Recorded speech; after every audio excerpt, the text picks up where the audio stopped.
तो हाय दोस्तों, कैसे हो आप लोगों का फिर से स्वागत है हमारे channel with play GK GS में। दोस्तों, इससे पहले हमने जो क्लास की थी इसके बारे में कि कंपनी के अधीन गवर्नर जनरल के बाद हमने बंगाल के गवर्नर जनरल को हम पढ़ रहे थे। उसमें हमने लॉर्ड विलेजली की बात स्टार्ट कर दी थी, उनके बारे में थोड़ा बहुत जाना था और उसके पहले सर जॉन तक हमने पढ़ा था। और आज हमारी जो क्लास होगी वो लॉर्ड विलेजली से आगे हम अपना कंटिन्यू करेंगे। वो पार्ट 1 था दोस्तों, ये पार्ट 2 है। अगर अभी आज तक आपने वो वीडियो नहीं देखा है तो अभी तक पहले आप जाकर उस वीडियो को देखिएगा, फिर इसे देखिएगा। जब क्रम वाइज पढ़ेंगे तो आपको बहुत अच्छे से समझ में आएगा, आपको कहीं टॉपिक में कोई प्रॉब्लम नहीं होगा।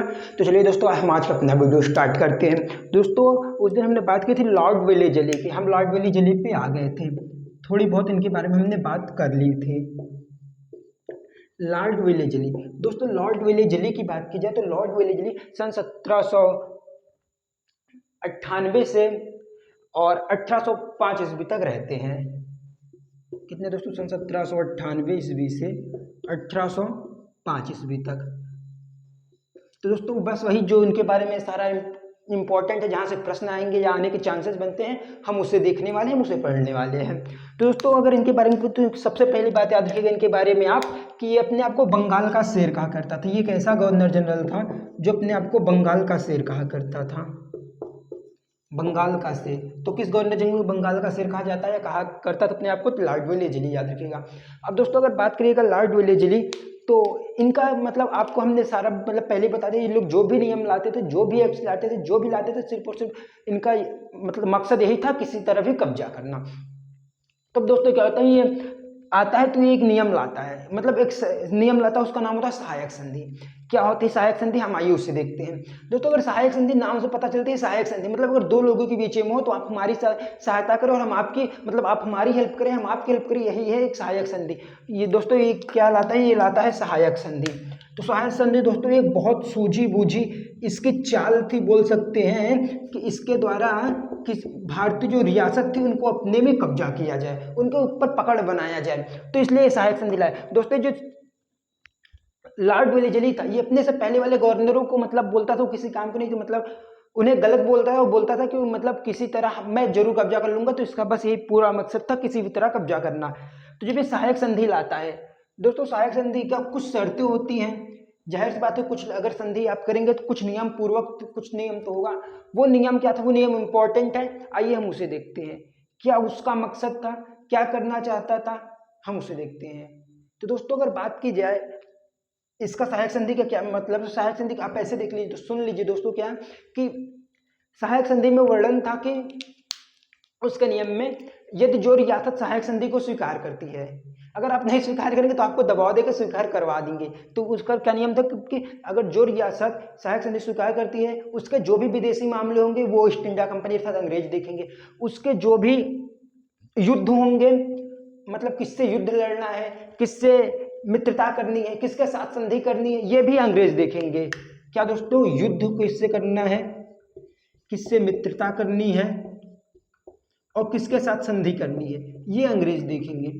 अब दोस्तों आप सोचिए कि जब सारे है अंग्रेज और वो सबके साथ ही ये कर रहा है, जितने भी रियासत थी, मराठा हो, हैदराबाद के निजाम हो, सारे सबके साथ ही इनको मतलब सहायक संधि को एक प्रस्ताव दे रहा था, सबको दबाव दे के मनवा रहा था।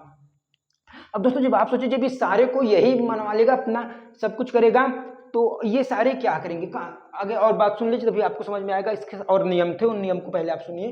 तो युद्ध मित्रता संधि, और इसके साथ था कि जैसे अंग्रेज तो अकेले आए नहीं थे, फ्रांसीसी भी आए थे, डच आए थे, पुर्तगाली आए थे, सब आए थे। तो इनमें नियम क्या था? अंग्रेज ने कहा कि आप हमारे किसी भी दुश्मन को नहीं रखोगे, ना उनके किसी नागरिक को आप क्या बोलते हैं नौकरी पे रखोगे, ये नियम था। और आप हमारी सेना को, मतलब जो कंपनी की सेना थी उसको आप अपने यहाँ रखोगे और खुद उनका खर्चा आप नवाब लोग या रियासत देगी, और वो कहेंगे कंपनी के चलने पे। आप सोचिए, अब बाहरी रख रहा है और वो मैं अपना खर्चा दूं और वो चले उससे कहने पे, कहाँ से संभव है? लेकिन ऐसा हुआ था, सहायक संधि का ये नियम था। और जो रियासत है, रियासत की सुरक्षा कौन करेगा? ये इन्होंने कहा था कि रियासत की सुरक्षा हम खुद करेंगे, आपकी रियासत को कभी कोई कब्जा नहीं कर पाएगा, इस रियासत पे क्या बोलते हैं, इसकी सुरक्षा हम करेंगे, अंग्रेजों ने। तो ये इसके कुछ सारे नियम थे दोस्तों। तो आप सोचिए दोस्तों, जब ये सभी को दे देगा, और इनका मकसद क्या था, कब्जा करना। जब सभी जगह इसके ही सेना है तो जब चाहे तब कब्जा कर लेगा, जब आप उसके घर में इसके सेना है और सैनिक है, और जब क्या बोलते हैं दोस्तों, ये सारे मान लेंगे तो भाई, जब आप जैसे कि हैदराबाद ने मान लिया, तो अगर इन्हें मराठा पे आक्रमण करना है तो अंग्रेजों के बिना कर ही नहीं सकते, और मराठा ने भी मान लिया है, तो जब वो उसको नहीं देगा तो पूर्णतः तो आपको कब्जा कर लेगा ना दोस्तों। और आपने अगर जीवन में युद्ध नहीं लड़ा तो फिर क्या किया, और तो इन्होंने अपने युद्ध लड़ने की स्वतंत्रता खो दी। अब ऐसा नहीं है कि दोस्तों ये हमारे जो भी हैदराबाद जो भी रियासतें थी, क्या इन्हें नहीं पता था, इन्हें भी पता था, पर इन्हें मजबूरी में, इन्हें दबाव में इतना ज़्यादा एकता नहीं थी कि अंग्रेजों से लड़ सके, तो इन्हें मानना पड़ा। अब आइए दोस्तों हम देखते हैं कि सबसे पहले कौन मतलब सहायक संधि को माना था। तो दोस्तों अगर पहले बात कीजिए, सबसे पहले कौन सहायक संधि को माना, तो वो थे हमारे हैदराबाद के निजाम। हैदराबाद दोस्तों इन्होंने सन 1798 ईस्वी में इसे स्वीकार कर लिया था। अब इन्होंने कैसे स्वीकार किया था, ये उसकी बात करते हैं। कोई इतनी आसानी से तो स्वीकार किया नहीं होगा। तो दोस्तों अगर बात हैदराबाद के निजाम की जाए, तो हैदराबाद निजाम पहले से ही अंग्रेजों के मित्र थे, लेकिन क्या हुआ था खुर्दा का युद्ध। जब खुर्दा का युद्ध लड़ा गया दोस्तों, खुर्दा का युद्ध मैसूर, जिसका शासक टीपू सुल्तान था, उसके विरुद्ध लड़ा था निजामों और मराठों ने मिलकर, और इन्होंने खुर्दा के युद्ध में मैसूर पे तो विजय प्राप्त की थी, टीपू सुल्तान को हराया था। लेकिन जब इनके आपस में जो मतभेद हो गया बाद में निजाम और क्या बोलते हैं मराठा पे, तो जब निजाम और मराठा पे मतभेद हो गया तो इन्हें डर था निजाम वालों की, कभी भी टीपू सुल्तान पे आक्रमण कर सकता है। तो जब ये अंग्रेज इनके सामने प्रस्ताव रखे, तो लॉर्ड वेलेस्ली ने इसी बात का इन्हें भय दिखाया कि कभी भी टीपू सुल्तान आप पे आक्रमण, मैसूर आप पे आक्रमण कर सकता है और आपकी रियासत को कब्जा कर लेगा, और जब इस नियम के तहत हम आपकी रियासत की पूर्णतः सुरक्षा करेंगे, जो सहायक संधि आई थी कि हम आपकी रियासत क्या करेंगे, हम आपकी रियासत की सुरक्षा करेंगे। तो इन्होंने इस नियम को, लॉर्ड वेलेस्ली ने मतलब इस तरह से उनको भय दिखाया कि कभी भी टीपू सुल्तान आक्रमण कर सकता है। तो इस भय में आकर जो वहाँ का एक मंत्री थे जिनका नाम था मीर आलम, सेनापति बोल सकते हैं ये थे शायद, तो मीर आलम ने क्या किया दोस्तों, मीर आलम ने साइन कर दिया। जब मीर आलम ने हस्ताक्षर कर दिया तो ये जो हैदराबाद थे, ये हैदराबाद ने सहायक संधि को स्वीकार कर लिया। अब दोस्तों क्या था, हमने आपको जैसे कि बताया कि पैसा ये देंगे और उनकी सेना रखेंगे, और इनमें एक नियम और भी था दोस्तों, यदि आप पैसा नहीं दे सकते, आप असमर्थ है, तो आप अपना कोई क्षेत्र दे दीजिए, और जहां आप क्षेत्र देंगे वहां अंग्रेज टैक्स वसूलेंगे, कर वो वसूलेंगे। आप सोचिए, मैं अपना क्षेत्र दे दूंगा तो धीरे धीरे ऐसे ही तो कब्जा बनाते चले जा रहे हैं। तो कुछ लोगों ने, कुछ मतलब रियासतों ने क्षेत्र भी दिया, तो हम उसकी आगे बात करेंगे। तो दोस्तों अब आगे क्या होता है कि लॉर्ड वेलेस्ली, जब मीर आलम ने इस पर क्या बोलते हैं सहायक संधि की मतलब स्वीकार कर लिया, तो ये पूरा हो गया। तो इसने 6 बटालियन, यहाँ पे कितने दोस्तों, यहाँ पे 6 बटालियन, कंपनी ने अपनी 6 बटालियन हैदराबाद के यहाँ निजाम में रखी, और इसके बदले इन्होंने 24 लाख रुपए दिया। कितने दिए दोस्तों, 24 लाख रुपए। अब आप ही सोचिए, वो कब्जा भी कर रहे हैं, पैसा भी ले रहे हैं, अपने यहाँ खाने का भी चल रहा है, कैसे हमारे रियासत पर, क्या उनकी भी मजबूरी थी, उसमें इतनी जागरूकता नहीं थी लोगों के पास, और अंग्रेज लोग तो बहुत पहले से उन्हें सब कुछ मतलब बहुत ज़्यादा थे। तो इस तरह बटालियन 6 बटालियन रखते हैं, उन्हें 24 लाख रुपए देते हैं। दोस्तों 24 लाख रुपए ये देते हैं। और बात करते हैं इसके बाद किसने स्वीकार किया दोस्तों। अगर इसके बाद बात की जाए तो इसके बाद हमारा आता है मैसूर। दोस्तों आपने इसे शायद नोट कर लिया होगा, तो मैसूर की बात करते हैं। दोस्तों मैसूर सन 1799 ईस्वी में स्वीकार करता है इस सहायक संधि को। लेकिन दोस्तों मैसूर का शासक था टीपू सुल्तान। टीपू सुल्तान को सारी बातें पता थी, वो इनसे परिचित था, तो टीपू सुल्तान ने सीधा मना कर दिया कि हम नहीं स्वीकार करेंगे सहायक संधि, सहायक संधि से हमारा कोई लेना देना नहीं स्वीकार करेंगे। दोस्तों मैसूर, इसमें इसका शासक था टीपू सुल्तान। मैसूर, इसका शासक इस समय था टीपू सुल्तान। पर दोस्तों इन्हें बाद में स्वीकार करना पड़ा, वो कैसे कर पड़ा हम उसको देखते हैं, लेकिन टीपू सुल्तान ने सीधा मना किया। दोस्तों अगर हम बात की जाए टीपू सुल्तान की बात करें, इसके थोड़ा सा हम इतिहास में चलते हैं, टीपू सुल्तान के इतिहास में। तो टीपू सुल्तान के जो पिता थे उनका नाम था हैदर अली। हैदर अली ने अपने जीवन का जो शुरू किया था वो एक सैनिक के रूप में शुरू किया था। हैदर अली फिर दोस्तों सन 1761 ईस्वी में, कब, सन 1761 ईस्वी में मैसूर का शासक बनता है। अब मैसूर का शासक कैसे बनता है दोस्तों, सन 1761 ईस्वी में मैसूर का शासक बनता है। इससे पहले मैसूर पे वाडियार वंश के शासक थे जिन्होंने मतलब उसकी स्थापना की, तो उनका नाम था देवराज और नंजराज, नंद नहीं नंजराज, देवराज और नंजराज।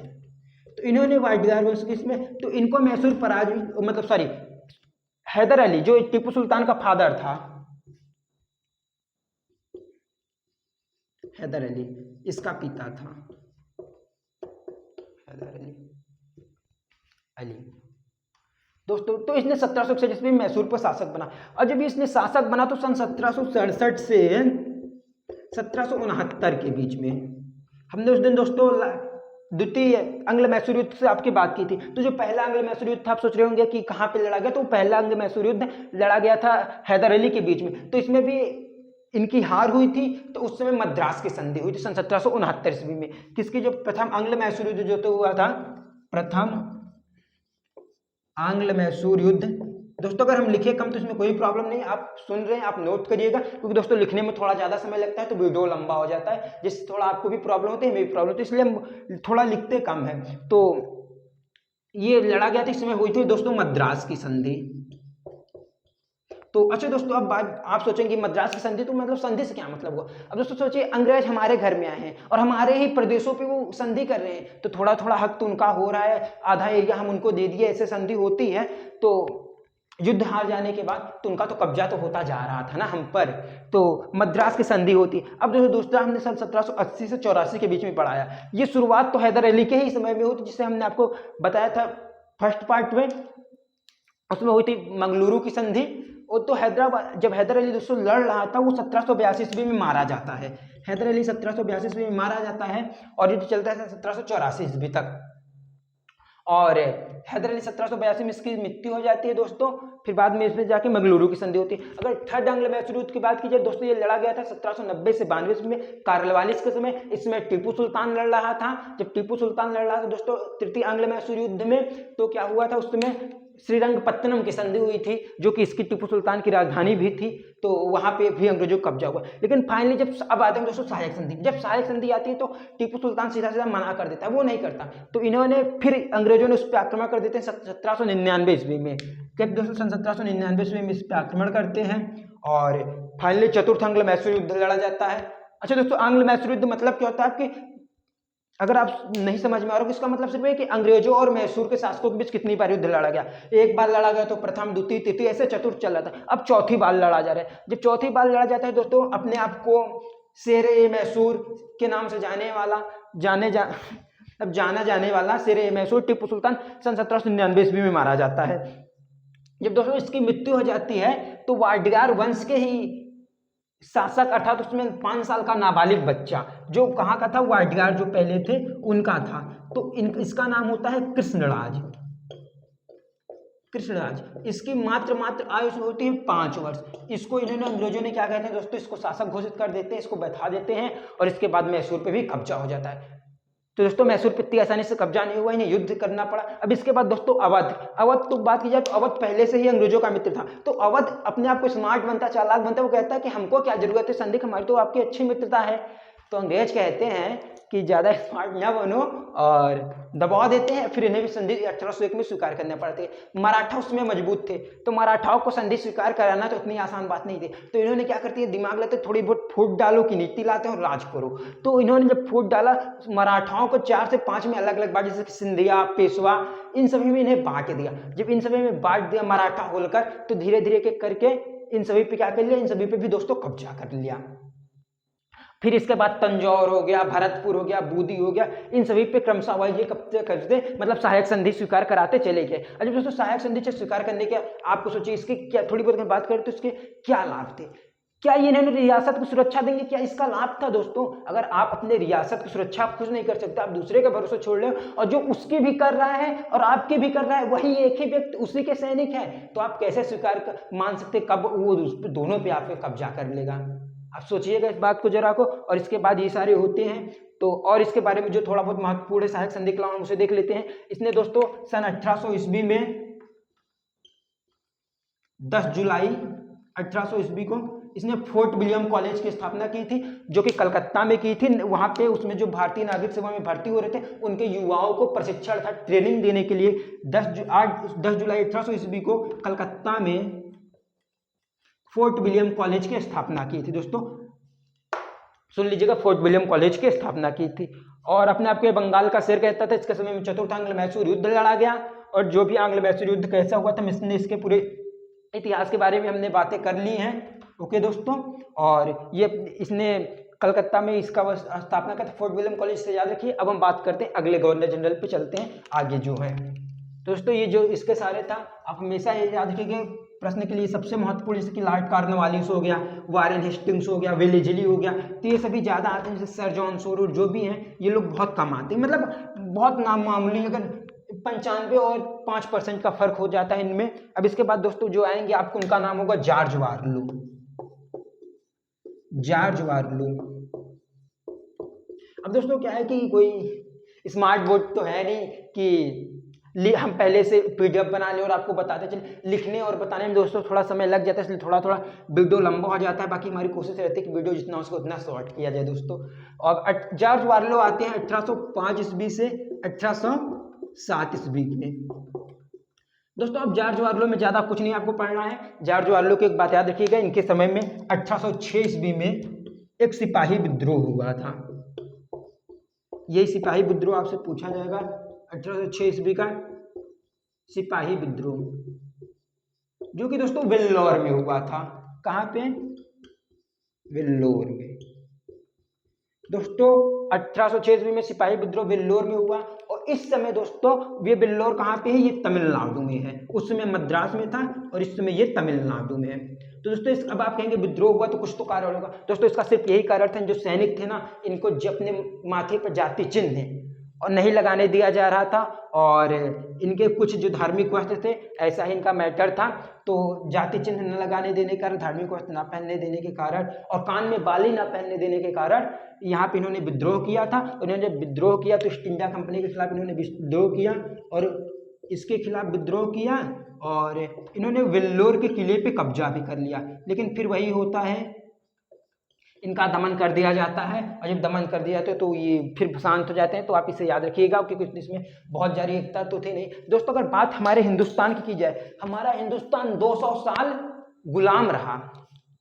200 साल हमारा हिंदुस्तान गुलाम रहा। 100 साल तो हमारे लोगों को पता ही नहीं चला कि हम गुलाम हैं। सन 1757 से 1857 तक तो लोगों को पता ही नहीं चला कि हम गुलाम हैं, और जब 1857 के बाद लोगों को पता चला तो 50 साल से ज़्यादा लोगों को, हमारे यहाँ नेताओं को ये बताने में चला गया हमारे यहाँ लोगों को कि हम गुलाम हैं। और उससे भी ज़्यादा जो 47 साल बचे, उतने में लड़ने में उन्हें जो 150 साल से लड़ रहे हैं दोस्तों, उन्हें आप कैसे कितनी जल्दी निकाल लेंगे। उतने लोग जागरूक नहीं हुए, उनके पास सारी सुविधाएं, सारे हथियार थे। हमारे यहाँ लोग इतना शिक्षा थी, कुछ भी नहीं जागरूक थे। तो फाइनली 50 से 40 से 50 साल फिर उन्हें निकालने में लग जाता है। तो आप ही सोचिएगा। और इसके बारे में आप इसे जॉर्ज वारलो याद रखिएगा। सन 1806 ईस्वी का सिपाही विद्रोह वेल्लोर में हुआ, ये तमिलनाडु में। अब हम इसके आगे चलते हैं, जो गवर्नर जनरल थे। इसके बाद दोस्तों आते हैं हमारा लॉर्ड मिंटो। लॉर्ड मिंटो 1807 ईस्वी से 1813 ईस्वी तक रहते हैं। कौन दोस्तों? Lord Minto. अच्छा दोस्तों, लॉर्ड मिंटो प्रथम याद रखिएगा आप, क्योंकि इसके बाद एक लॉर्ड मिंटो और आएंगे, वो आपको आगे मिलेंगे, तो हम आगे उसकी बात करेंगे। तो ये 1807 ईस्वी से 1813 तक रहते हैं लॉर्ड मिंटो। तो इनके समय में क्या दोस्तों कुछ प्रमुख था? इनके समय एक जो सबसे प्रमुख वो हुआ था, इनके समय में एक अमृतसर की संधि हुई थी। अमृतसर की दोस्तों संधि जो हुई थी, आपको पहले में से लिख दे रहे हैं, अमृतसर की संधि। दोस्तों अमृतसर की संधि हुई थी 25 अप्रैल 1809 ईस्वी को। अंग्रेजों बोल सकते हैं, फिर जॉर्ज वारलो तथा रणजीत सिंह के बीच। ये सिख के राजा थे रणजीत सिंह उस समय।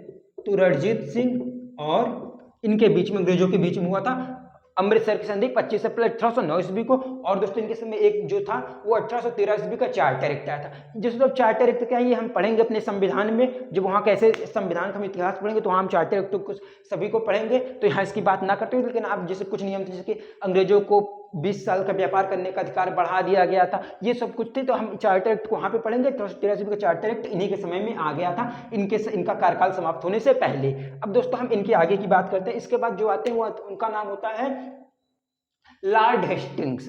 दोस्तों हमने वारेन हेस्टिंग्स को पढ़ा बहुत अच्छे से, जो पहले भारत के प्रथम गवर्नर, बंगाल के प्रथम गवर्नर जनरल थे। अब लॉर्ड हेस्टिंग्स की बात की जाए दोस्तों, लॉर्ड हेस्टिंग्स जो आते हैं ये 1813 से 1823 10 साल रहते हैं, 1813 से 1823।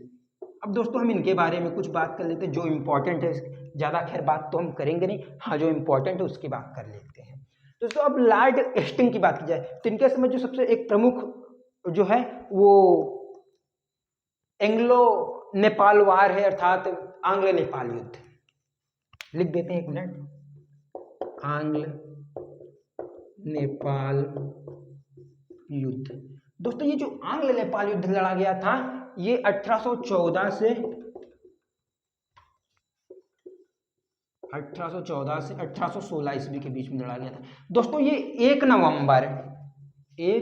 नवंबर 1814 से स्टार्ट होता है, 4 मार्च 1816 तक लड़ा जाता है दोस्तों। इसमें नेपाल के अमर सिंह थापा को आत्मसमर्पण करना पड़ता है, इसमें नेपाल की हार होती है तो फिर जाके इसमें संगोली की संधि करनी पड़ती है नेपाल वासियों को। ये गोरखा जो होते हैं ये हार जाते हैं दोस्तों, तो इसमें संगोली की संधि होती है दोस्तों। इसे आप याद रखिएगा, आंग्ल नेपाल युद्ध प्रथम आंग्ल नेपाल युद्ध था जो 1814-16 में लड़ा गया। इसमें जो अधिकतर दोस्तों क्या पूछता है प्रश्न में कि प्रश्न को पूछने के बहुत सारे तरीके हैं। वो कभी पूछता है कि आंग्ल नेपाल युद्ध किसके समय में लड़ा गया था, आंग्ल नेपाल युद्ध के समय गवर्नर कौन था, या फिर लॉर्ड हेस्टिंग्स के समय कौन सा युद्ध लड़ा गया था, तो पूछने के बहुत सारे तरीके हैं। और इसके संगोली की संधि हुई थी, आप संधिया भी याद रखिएगा। और दोस्तों क्या था इनके समय में कुछ तो महत्वपूर्ण जो था हम उसे भी देखते हैं। तो इन्होंने मराठाओं का अंतिम रूप से दमन इन्हें किया था। मराठाओं का दमन सहायक संधि से स्टार्ट हो चुका था, लेकिन जो पूर्णतः दमन किया था उसने लॉर्ड हेस्टिंग्स ने ही किया था। इसके बाद दोस्तों एक चीज और महत्वपूर्ण है, वो आप टेनेंसी एक्ट याद रखिए। टेनेंसी एक्ट बोलिए या काश्तकारी अधिनियम बोलिए, क्या बोलिए, काश्तकारी अधिनियम, दोनों एक ही नाम थे। ये दोस्तों 1822 में लाया था इसने। इसमें अच्छा दोस्तों कोई अधिनियम आता है तो उससे कुछ तो होगा ना, तो इसका मतलब सिर्फ ये था उसमें जिसके पास घर नहीं तो इनको किराए पे घर दिया जाता था। यही काश्तकारी अधिनियम था 1822 में आया। और हमने सभी की बात कर ली, उन्होंने पिंडारियों के भी दमन किया था लॉर्ड हेस्टिंग्स ने। अब हम लॉर्ड हेस्टिंग्स से आगे बढ़ते हैं इरेज करके दोस्तों। आप इसे अगर नोट करना है तो पोच करके नोट कर लीजिएगा। अगर आपको अच्छा लगे दोस्तों वीडियो तो एक लाइक जरूर करिएगा। तो चलिए ठीक है दोस्तों, अब हम आगे देखते हैं। इसके बाद आते हैं हमारे लॉर्ड एमहर्स्ट। लॉर्ड एमहर्स्ट दोस्तों ये जो आते हैं ये 1823 से आते हैं, 1828 ईस्वी तक रहते हैं। ओके दोस्तों, 5 साल ये रहते हैं। अब दोस्तों इनके समय भी कुछ महत्वपूर्ण हुआ होगा, तो जाहिर सी बात है इनके समय में जो आप एक सबसे महत्वपूर्ण है उसे आप याद रखिएगा। क्या दोस्तों पता है, उसको आप याद रखिएगा। सबसे पहले तो बैरकपुर का सैनिक विद्रोह, बैरकपुर का सैनिक विद्रोह दोस्तों ये हुआ था इनके समय में 1824 ईस्वी में। अच्छा दोस्तों, जो बैरकपुर का सैनिक विद्रोह था और जो हमने आपको पढ़ाया 1806 में बिल्लोर का विद्रोह, ये दोनों एक तरीके मतलब एक ही जैसे के विरुद्ध हुए थे। अर्थात उनका भी कारण सेम था, इनका भी कारण धार्मिक कपड़े ना पहनने देने के कारण, माथे पे तिलक न लगाने देने के कारण, मुस्लिमों को दाढ़िया जो होती इसको ना बढ़वाएं, इसको ट्रिम करवाया था, इसको कटवाएं। ये जो सैनिक उनमें थे उन्हें उनका ये सभी बोल सकते हैं जो अधिकतर तो धार्मिक कारण ही आप बोल सकते हैं, इन्हीं के विरुद्ध में हुआ था। और फाइनली इनका भी दमन कर दिया जाता है। एक दिन चलता है, ज़्यादा दिन तो चलता भी नहीं है, तो इनका भी क्या कर दिया जाता है दोस्तों, इनका भी दमन ही कर दिया जाता है। अब दोस्तों हम आगे चलते हैं। तो इनके समय में एक वार लड़ा गया था जिसे हम आंग्ल बर्मा वार से जानते हैं, आंग्ल बर्मा युद्ध। दोस्तों ये लड़ा जाता है 1824 से 1826 के बीच में। दोस्तों ये स्टार्ट कब होता है, इसकी अगर स्टार्ट करने की बात कीजिए तो 5 मार्च 1824 से स्टार्ट होता है और 24 फरवरी 1826 तक लगातार चलता है। अब दोस्तों आंग्ल बर्मा युद्ध होता क्यों, तो इसमें जो आंग्ल ये बर्मा वाले लोग थे जो जिसे अब आज हम लोग म्यांमार के नाम से भी जानते हैं, उसमें शायद म्यांमार नाम नहीं दिया गया था, यही देश था। तो क्या होता है दोस्तों कि ये अपना इलाका असम तक फैला देते हैं, अपने साम्राज्य का विस्तार कर देते हैं। और इसमें जो लॉर्ड एमहर्स्ट था दोस्तों ये थोड़ा अयोग्य एक शासक था, एक अयोग्य मतलब बहुत ज्यादा योग्यता इसके अंदर नहीं थी। तो ये करते जा रहे थे। तो जब इसको मतलब पता चला, इसको दबाव हुआ, तो इसने इसके खिलाफ क्या कर देता है, इसके खिलाफ वार कर देता है आंग्ल बर्मा युद्ध के खिलाफ। तो इसमें दोस्तों जब आंग्ल बर्मा युद्ध का जो उसमें सेनापति था, इसके मतलब बर्मा का, इसका नाम था दोस्तों बंधुल। बंधुल दोस्तों बहुत एक योग्य और कुशल सेनापति था, इसने लगातार अंग्रेजों को छक्के छुड़ा दिए थे। और लेकिन फाइनली क्या होता है, एक दिन युद्ध में बंधुल मारा जाता है तोप लगने की वजह से। जब बंधुल दोस्तों मारा जाता है तो ये बर्मा वाले कमजोर पड़ने लगते हैं और फाइनली इनकी विजय होती है अंग्रेजों की। अंग्रेजों ने इनकी राजधानी रंगून पर कब्जा कर लेते हैं। जब ये रंगून पर कब्जा कर लेते हैं तो इसके बाद दोस्तों एक संधि होती है अंग्रेजों और बर्मा के बीच में। इस संधि को आप जानते हैं यानडाबू के नाम से जानते हैं आप। ये यानडाबू की संधि होती है दोस्तों। यानडाबू के संधि के तहत जो बर्मा की सरकार होती है, ये युद्ध हर जाने के रूप में अंग्रेजों को 1 करोड़ रुपए भी देती है। अब दोस्तों इसके बाद आएंगे हमारे लॉर्ड विलियम बेंटिक। इसके जब ये रहते हैं 1828 में आते हैं, 1835 तक ये रहते हैं, तो इसी के बीच में 1833 ईस्वी में आता है दोस्तों जो चार्टर एक्ट आता है 1833, उसके तहत बंगाल के गवर्नर को भी इन्होंने कब्जा कर लिया, तो इन्हें भारत का गवर्नर जनरल बना दिया। अब ये पूरे भारत का गवर्नर जनरल का नाम दे दिया गया इसे, और ये पहला भारत का गवर्नर जनरल होगा। और ये राजा राममोहन राय के साथ मिलकर सती प्रथा का अंत करेगा। ऐसे बहुत सारे जो होंगे मेन चीज़ें जो इम्पोर्टेंट, और लॉर्ड विलियम बेंटिक बहुत ही इंपॉर्टेंट है। तो अभी शायद हम इसे कल देखते हैं। और आज के लिए दोस्तों बस इतना ही। अगर आपको वीडियो अच्छा लगा हो तो अपने दोस्तों में शेयर करिएगा और चैनल को सब्सक्राइब करके बेल आइकन को अवश्य प्रेस कीजिएगा, इससे हमारे आने वाले हर वीडियो में पहले के दोस्तों सबसे पहले आपके पास। और दोस्तों लगातार मेहनत करते रहिए, कभी भी मत रुकिए, अपने एम को अचीव करना है। जब तक अचीव नहीं करते तो कभी भी नहीं रुकेंगे हम। तो ठीक है दोस्तों, मिलते हैं अगले वीडियो में, तब तक के लिए बाय। अगले में हम स्टार्ट करेंगे। अच्छा दोस्तों, ये पार्ट 2 है, पार्ट 1 जरूर देखिए अगर आपने पहले नहीं देखा है तो। हम अगले वीडियो में पार्ट 3 में स्टार्ट करते हैं लॉर्ड विलियम बेंटिक। ओके दोस्तों, बाय।